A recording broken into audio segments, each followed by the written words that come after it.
I'm going to try to steal her chair. It's coming for you. Come into my lap, my love. We move it down just a little bit. Hello, everyone. Hi, everybody. I feel like we're in a dungeon. A dungeon? Yeah. What is the lighting speed on? We're not sure. Hi. Oh, I see. Hi. It does seem a little eerie, doesn't it? Seems a little bit. Hey, Dana. Hey, Axel. I see. What's yours? Ready. Maddie, come back, angel face. Sorry for my face. Sorry for my big nose up in your face. Angel. Yeah, here we go. Sorry, guys. Hey, everyone, and happy Sunday. Happy Sunday. Welcome. Hey, Erica.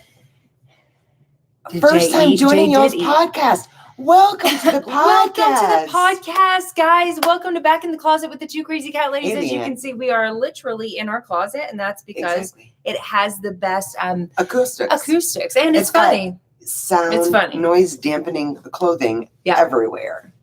That's right. This is Madison Grace. Hey, Robin. Hey, Lindsay. J.E. Yes, we made a sandwich. But I think, and this is part of our topic today. I think you might have diabetes. Oh, I'm sorry. That's part of our topic. Blood sugar issues. I think your blood sugar dropped. Really? Yeah, I think so. Because we were very kerfuffled by it seeming that she had a sip of alcohol and then was feeling it. And as you know, Jay has an incredible tolerance. I mean, her liver is made of something that we all wish we knew more of, for sure. Anyway, yes, we've got food. We're very excited about today's podcast. Hi, Anna Marie. How are you doing today? Facebook, Instagram here. Hello. Welcome. And thank you guys so much for joining us. So today's topic is about, so for those of you guys that don't know, we were just live on Facebook. Save it for the podcast. Okay. Let's just jump right in. Let's record a podcast, guys. Thank you for joining us. We go live here on YouTube in order to record our podcast on our mic, which I'm not going to move because it took us quite a bit of testing to try to get it to where it doesn't have static behind it. So we can't touch the wire, we can't touch the mic, but it's right here. That's it. Oh, so let's go ahead and record a podcast and do it. Thanks for joining. What number is it? Really? You don't know? Yes. Welcome to episode number 080 of Back in the Closet with the Two Crazy Cat Ladies. Guys, 80. That's 80. 80. Yeah. 80. It's 80. 80 episodes. I mean, I'll cheers to that. Let's cheers to that. That's a big number. It's a big number for us. Remarkable. I mean, it's very rare that we, I say, follow through with a lot of things. Well, here's the thing. Podcasts are something that, I'll be honest, I've never really listened to podcasts. I'll listen to podcasts that you have found that are like, oh, you have to listen to this episode. And so I'll do that. But I'm not like I don't have like a list of podcasts that I really enjoy. So it's new to me. And it was kind of new to both of us when we decided to start this. So it's recording a podcast definitely was. So it is slightly remarkable to hear you say episode 80. Number 0080. Because wow, we stuck with it. Yeah. For better or worse, my people, here we are. And guys, so today is an exciting day. We Super were honored and blessed to be able to interview none other than the Cat Daddy himself, Jackson Galaxy from My Cat from Hell on live on our Facebook page. On Animal Planet, live on our Facebook page earlier today. And he brought we actually said Friday night. Was it Friday night? Yeah. It was Friday night. We were talking about what are we going to talk about on our podcast? What's going to be the topic? Blah, blah, blah. And Adrian said, what's going to happen is we're interviewing Jackson Galaxy on our Facebook page. He's going to drop something, and that is going to be the subject. He's going to drop the knowledge. He's going to drop something. It's going to be something new that we've learned. It's going to be something, a topic of some sort. And lo and behold, she was correct. And it's one of the only times I've ever been right. I think we should mark it down. Yeah, we should probably write it down. we should probably write it down. Mark it down. Yeah, write that down. Please. But one of the things that he was talking about on our Facebook Live today, and it wasn't like, we were talking about our B12 product, our all natural, non-synthetic B12 product that we just co-launched with Jackson Galaxy. That's why he was on our page. We did a huge giveaway. It was absolutely amazing. And that was basically the subject. But there was also the subject of, or there was also part of the giveaway was get Jackson Galaxy to answer your questions. Because that's what everybody wants, right? Everybody wants, why does my cat do this? Why does my cat do that? Like that's what people want, especially from Jackson. So they submitted questions. He picked from them, and he answered several of them. And it kind of morphed. One of the questions kind of morphed into somehow. I don't even remember how. I think it was the question that someone asked about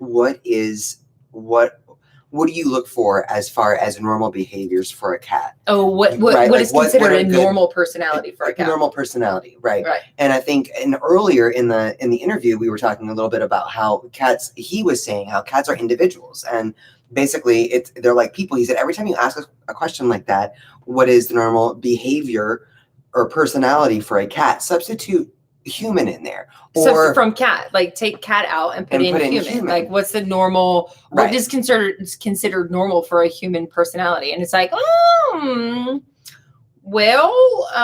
don't think there's normal. I mean, in some places there probably is, like they have a normal. I think in the South it was definitely like white picket fence, like marry your high school sweetheart, like that kind of thing was kind of like normal. That's not a personality either. No, yeah. I mean, we're going on the rabbit hole on that, but I think that question kind of morphed into, and I may be conjumbling the order in which the conversation happened, but he said, and I loved him for saying this.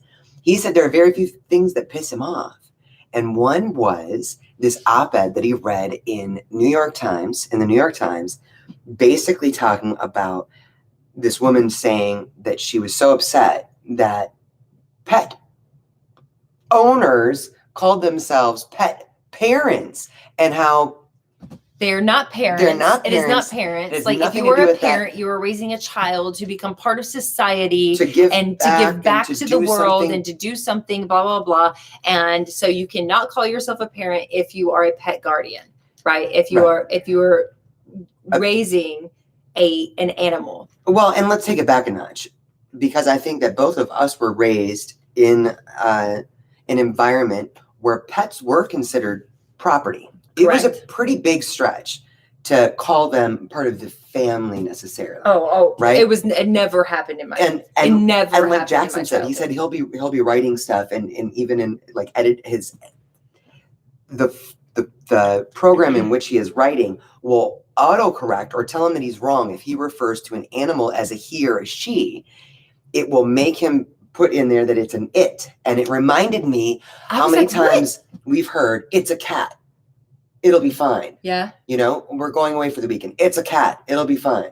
Mm-hmm. Right. Then all of a sudden it turns into which is property, which I mean, again, I think we're talking about linguistics, and I said that it's linguistics. To the choir here, I'm sure. But linguistics are important. I think they are important in today's society, at least on a soul level. I don't think linguistics are actually important. We might all be talking about the same thing, just using different words, but words are so important in our world, right? And so when it comes to like, do you consider yourself a pet parent or a pet owner? When you're talking to somebody, do you say, yes, I parent yay mini, or do you say I own yay mini cats? I like how we kind of split hairs. Or we say sometimes we have.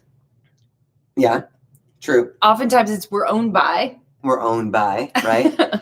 6 cats. But I like how Jackson, and this was how long ago did he start the show My Cat from Hell, but he said that he really, really had to go through the ringer with producers and everybody, even sponsors, whatever, just sticking to his guns, guardian, to refer to cat parents, as I will call them, as cat guardians. So he wasn't totally pushing the envelope on calling them parents, which is apparently a bridge too far for some people, but he would not allow the caption underneath said cat parent to be cat owner. He pushed for cat guardian, which I think is part of like really pushing the needle. The study that he referenced on the interview was talking about how it's a I forget the AAP something. Yeah. Tons and tons of people are interviewed. Yeah, pet product. Right. Pet product people. 86% of them, cat and dog parents, referred to their cats and dogs as part of the family. Yeah. Which I think is a huge. That's a B+. It's a big difference from, I think, kind of the environment that we were raised in. You know, friends and family that they owned X amount, that it was more property, that you left them out in the yard for ever, and that you gave them a little doghouse. Yeah, and you were very upset when you ran over them on accident. That's a true story. True story. Yeah.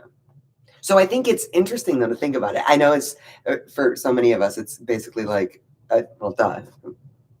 cat parents. Yeah. I mean, it's our life, right? It's our life. So to us, it is cat parents, right? Like we are cat parents. We 100% are. That's our reality. That is how we that's how we've created our reality. That's how we choose to believe that our reality exists. But what about those that are, that say, so this was actually also one of our most controversial posts. And I just wrote on Facebook and was like, are you a cat parent or a cat owner? Like with the little fingers, it says like comment below. And oh my God, it went viral. It was like huge. And everybody had an opinion or a subject or some explanation as to why they are. A lot of them, I would almost say the majority of them were like, oh, I'm owned by my cats. Right. Like, so I love that. But I'm just the staff, I think that's also cool. Just the respect that you give your animals, in whatever way, whether it be funny or not. Obviously you're taking care of them. They're not taking care of you, although they are on a more intrinsic level, but we are providing the food and shelter and things like that for, like life. Right. But a lot of people had, and I can't remember them now, but they had, like, I kind of get where you're coming from. Doesn't resonate with me necessarily, but I kind of get where you're coming from when it's like, no, I own my cats, because if I didn't own my cats, like I remember somebody saying something like, legally, if I don't own my cats, then legally I can't say what they need. Legally, at some point they could be blah, blah, blah. Like, right. So for the law to see them as property is what allows them to be put in your will, right? Or whatever that may be. And then we're getting into, the legalese, the linguistics of it. This very broad topic of how you see it, though, is, I think, an interesting one, because the argument that I've heard so often, and this is it, I think anyone who has companion animals in their lives, I don't think there's probably any argument that they love them. Mm-hmm. So I'm not casting judgment on people who use the word, I own cats, or I'm a cat owner.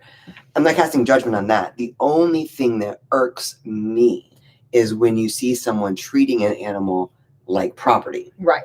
That without acknowledging that they are a beautiful being, no, not your species, but deserving of respect. But also not being judgmental, because we ourselves have treated our cats as if they were property. Not necessarily meaning to do such, but as such.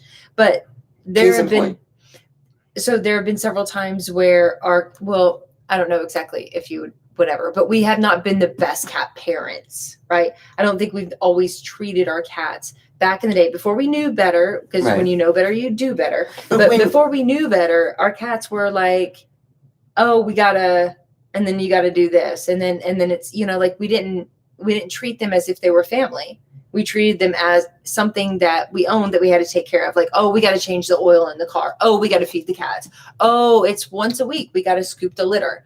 Like, it was more of like, you know what I'm saying? But we were that. We did that. We did that. Like, so when you're thinking about like ownership versus parenting, it wasn't until the past 6-7 years, 8, maybe Whatever. It wasn't until, not our entire existence. Not our best. No, as being cat parents, did we consider? We always loved them, just like you said. Right. Regardless of how you thought of it, you always loved your cats, and we always loved our cats. But it was oftentimes more of a my needs come first. But then I'm like, that is, we're going to take care of that because it needs to be taken care of, not because of the fact that you're part of my family and that we love you. I care about your well-being like. or what you're thinking today or how you're feeling today or Yeah. I think for me, it started a little bit earlier than for you. Oh, I'm sure I'm 100% positive that even though I was in the pet industry and you weren't, you still brought more of the pet parent mindset to me than even the rest of the pet health industry that I was in. Well, but again, we're going down a long road, but I do think that there is an interesting thought process to have when you think about how you care for, how you love, how you respect these little beings that, like it or not, it's our choice that brings them into our home, right? And to whatever level, to whatever degree that we choose to engage. Case in point is what? I just thought about this because Granddad is with me these days. Quite a bit. My granddad, yeah. I was going to say that, but I was just thinking about that. This is because it's my bad. It was totally by my bad. That sounds like, oh, my bad. Like, I'm sorry I stepped on your toe. No, this was like, this is looking back, guys. I'm not going to. I don't lie. I suck at it. I'm not going to act like I'm not, like I was perfect or that I am perfect or anything. I was when we found a home. No, actually, it was before we found a home. It was because I was before you were moving out here to Vegas. I was living with my grandfather. My grandfather had a 6,000 square foot home. It was it was a freaking mansion, all custom, everything just stupid gorgeous. I felt like a princess. I came from a poor background, and I was sitting with my granddad one day, and Adrian, we were planning on, Adrian is moving out here, and we were going to live with him until we found a place. And she wasn't going to bring our furniture. Our furniture was all from basically the dumpster. Honestly, actually, the dumpster. Or a nearby yard sale that you could haul home. Yeah. Usually, and by dumpster, I mean somebody who had thrown it out and we went and picked it up. So not the dumpster, but it was somebody that was getting rid of shit. And we were like, oh, that would fit in our home. So, I was telling my granddad, I was like, this is the thing. I'm worried if she brings the cats out here, they're going to scratch up the furniture. And whatever, I was thinking about his furniture, but I was also thinking about we're going to move into a new place. We're going to get all new furniture. They're going to cut, they're just going to scratch it up. And now there's a piece of the whole, out of sight, out of mind thing, because when I moved in April of 2005 to Las Vegas, she wasn't coming until it was October before you came to Las Vegas. And so it was many months of life-changing stuff and things. And the cats were not really forefront on my mind. No. Because they weren't here. They weren't, and I was actually working in the hotel industry at the time. So it was a different thing. So, I said to my granddad, who is hoity-toity, right? He was he bought the best of the best, everything, spent $200, $300 on a freaking beach towel, right? Because it had to be the finest and the best, right? So here's what happened. When I was getting ready to move out, we were having a conversation about what am I bringing, what am I not bringing? And she literally said, I'm thinking maybe don't bring the cats. It was a piece of furniture. That's what I'm saying. And I talked to my granddad and I was like, I'm thinking maybe she should not bring the cats. And he said to me, well, honey, and straight face. Well, he wasn't like judgmental in any way, shape, or form. He got that, I was worried about furniture and stuff and things and the stress of the trip and all that. But I wasn't thinking about where do the cats go. I was just thinking, let's not bring the cat. I was thinking about me. I wasn't thinking about the cats.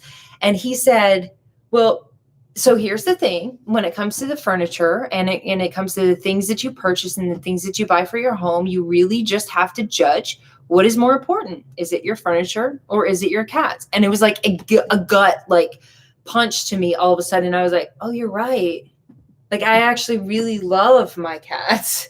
And I forgot that I did because I'm so wrapped up in all of this like loveliness that's going on right now that I completely forgot that I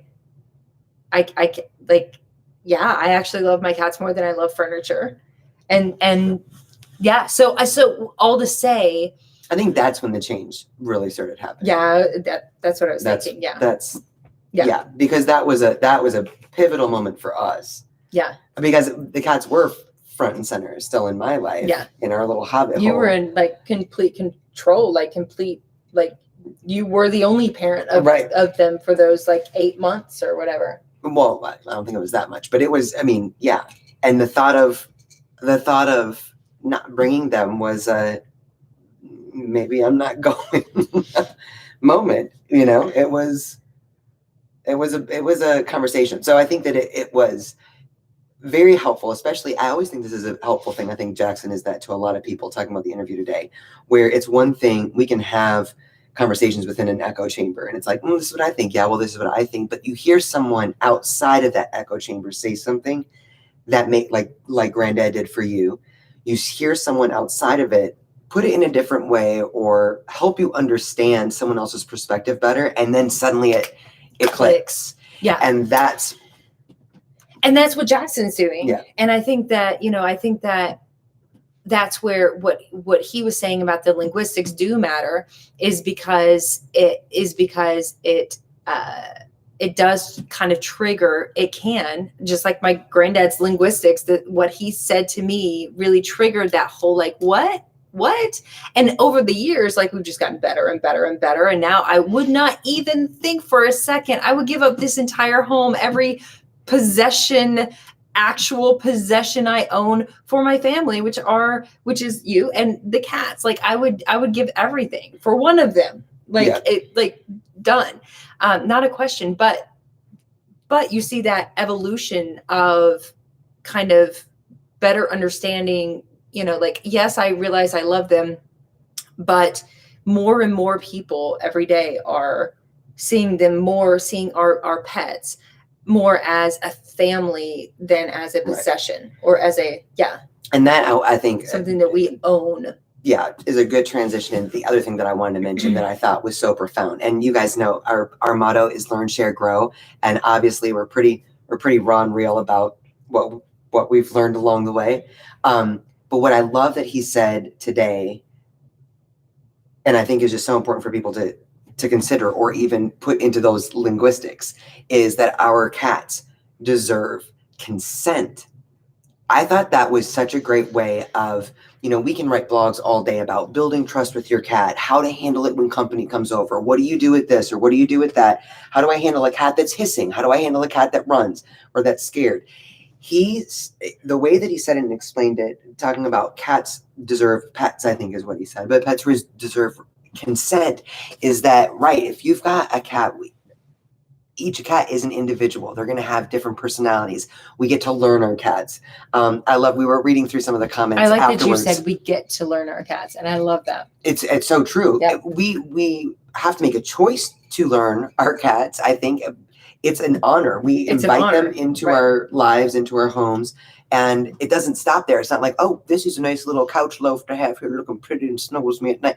No, this is an opportunity to really bond with a different species in a way that's going to grow us both and be a beautiful thing. Cats deserve our consent. I think about, we've had little kids over and they're like, oh, kitty, and go up and run. Or adults that walk in and are like, oh, instead of asking, hey, can I pet your cat? And I know that seems a little whatever, but when you have a cat that is, as he called him, a wallflower, a cat that is spooked by the front door opening, or anytime company comes over, they run and hide. that's the context of this part of the conversation, that it's really important to work on finding where that push is to get them to feel more, find out where they're confident and comfortable, and get them to continue to be that way when there is something new that comes in, and to not allow our company to just be like, oh, kitty cat, and scoop them up and pet them or whatever it is. That cats deserve consent. That, I think, is not that we're not going to say, hey, it's time to go to the vet when it's time to go to the vet. Do I have your consent? Obviously, no. But when it comes to learning their personalities, when it comes to understanding how they, what kind of a being they where are, they're comfortable, right? That it changes how you treat them on the regular. Yep. You know, it's not like, hey, it's bedtime, come snuggle me, and pick them up wherever they're obviously comfortable laying, and say it's time for me time now. We used to do that. You wait until they come to you. Yeah. Yeah. We used to do that. Pick up our cats. We'd be like, oh, okay, it's time to go to bed. Let me grab Tiggy and let me bring him to bed. Here we go. It's crazy, though. It changes how you think about it. Now. And he said also, and I love this, I think it was in the same context, he said also that part of this he sees as giving people the permission to see their pets as equals. Yeah. And I know that that opens a huge can of worms, especially for people in my life that are like, you don't understand that human beings are different than all animals and whatever. I think that there is something. Sure, we're different. I mean, we're different as in the same way the cats are different from dogs, right? Right. But not as in more empowered or important. Yeah, I mean, I just feel like, I know there's some people in my family that said, oh, sure. Oh, you think cats are that special. So if Jay was hanging off a cliff and Oliver Twist was hanging off a cliff and you could only save one, what would you do? Isn't that, I hate that. What is that movie? It's Macaulay Culkin and whatever the Good Son. The Good Son. That's where that comes from, is a stupid movie, which actually was a pretty good movie, but I don't think I've ever seen movie. That. Macaulay Culkin. A horror movie? Pretty much, yeah. And they're like, the mom is like hanging off. There was like a horrible bad son, which was Macaulay Culkin, I believe. And then the good son. And in the end, they're both hanging off a cliff, literally, and she's holding them both. And it's like, which one do I can only save one? Which one do I let go? And now that is the thing that people say, if you were holding one and you were holding the other, it's all because of the good son. Yeah, I just think that's no, it sounds scary and awful and disturbing in every way. I think it pretty much was. I mean, I don't remember it fully. I just remember seeing it. No, times. I have no idea what kind of split-second decisions would be made. I remember having a dream once that our house was on fire. And I remember knowing that you were helping. I wasn't trying to save you, but I remember trying to figure out how to get the cats out. Mm-hmm. Trying to find the cats. I've had that dream before too. Right? Mm-hmm. And so it wasn't about like saving you or the cats. It was, we were obviously still working as a team somehow. We just weren't worried about each other because we're both worried about the cats. I don't know what kind of split-second decisions would be made in that kind of situation. What I do know is that it means a lot to me to know how our cat's day is going, what's going on, that they all have different personalities, and it means something to me that to know that they're all different. I mean, I love that Lindsay's been coming over lately, and Lindsay tunes in too. Like, she already gets the different personalities. She already talk about cats deserving consent. So gracious is the word that comes to mind, but gentle, understanding with Pooh Bear, right? Like, Pooh Bear is the fluffiest, sweetest thing. He's the most irresistible cat in all the land. He really Everyone is. just wants to go and just blah, blah, blah. But he does not like to be touched. Right? He's not Pooh Bear comes from some not trauma. Always, actually. He does love to be, like, this morning he just gave me his belly. We snuggled. Like, he loves us to touch him, but not all the time. Even you have to know when, and you have to know when to stop. And it's a beautiful thing to see other people that get our cats. And I think it's very important to do that. And I love that today's conversation, sure, is about the B12 giveaway. And yes, it morphed into like some fascinating questions. We really dug into the spay and neuter conversation, which is going to be another topic for another day. Very excited about Right. But this part of, do you see yourself as a cat parent or a cat owner? How to, that whole idea of giving people the permission to see their pets as their equals, obviously different, but equals, deserving of consent and respect. Yeah. I thought it was an illuminating conversation. Yeah. I did. Yeah, me too. So that's going to wrap up this episode of 0080 Back in the Closet with the Two Crazy Cat Ladies. Let us know. Comment, please subscribe and comment and let us know, what do you think? What do you think? As far as like, do you have judgmental ideas of people that call themselves owners? Do you have judgmental ideas of people that call themselves parents? Or even if let's take out the word judgmental. Do you have ideas about people that call themselves parents, owners, guardians, staff? Yeah. Like, what do you what are your thoughts? What are your, we love to hear everybody's feedback. So please, I'm excited to read some of these comments on the YouTube live as well. Yes, on the YouTube live. They seem so far away right now, but I see some. I know, they're actually kind of blurry. Dana and Lee and Debbie are here. Marilyn. I'm excited to catch up on these, you guys. Yes. Thanks, guys, so much for joining. Please comment, please subscribe, please leave a comment below on our podcast and let us know what you think. We love you guys so much. Mwah. And we will see you soon on Facebook Live, hopefully. Good night, y'all. Go love your babies. Night, guys.